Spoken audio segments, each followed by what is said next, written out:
France 24's Sam Bradpiece is in Abidjan. Sam, hello to you. Talk to us about how voting there got underway today, if you will.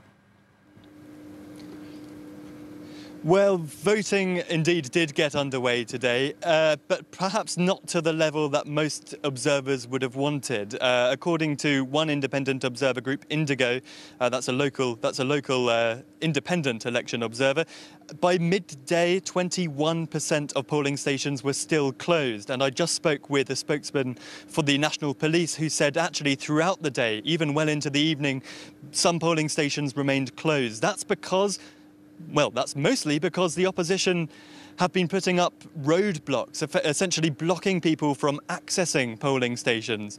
This is all part of their wider call for a campaign of civil disobedience. They've been calling for an active boycott of the electoral process. They're really just unhappy with President Ouattara, who's been standing for a third term in office, something that they consider to be unconstitutional. It's worth remembering that the Ivorian constitution limits the presidency to just 2 terms. Now, the government has always defended its stance and has defended Ouattara running again by saying that because the constitution was reformed back in 2016, the term count should be reset to 0. Back in September, the country's constitutional court actually ruled that Ouattara did have the green light to run again. They agreed with his argument, but the opposition was still furious. They said that, frankly, Ouattara controls the Constitutional Council. More than half of the judges sitting in the body were appointed by Ouattara himself.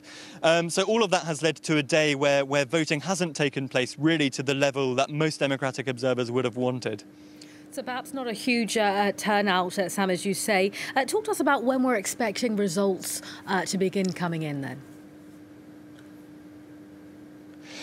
Yes, it's actually just worth noting that the official turnout statistics won't actually come out this evening, according to someone I spoke to from the country's Independent Electoral Commission. Same goes for provisional results. We're not expecting any this evening. Earliest tomorrow, latest within the next 5 days. OK, Sam Bradpiece keeping us up to date from